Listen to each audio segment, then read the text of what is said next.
Cleaning the machine is an essential step of the barista's routine. Here we can see how simple it is to clean Zero with the proper cleaning tools.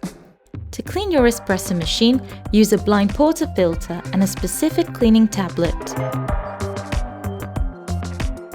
The 3 front buttons will start blinking fast for 2 minutes until the cleaning process is over. Reducing energy consumption while maintaining high performance levels?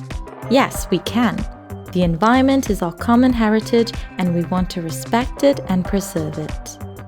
Also on Zero, you can turn off the main boiler when not used or use one single brewing unit and turn off all the other group heads. Energy impact is considerably lower, and so are operating costs. And just as any other Dalla Corte machine, also Zero can be totally and very easily accessed by technicians. Easily slide out the drip tray to access the on-off switch.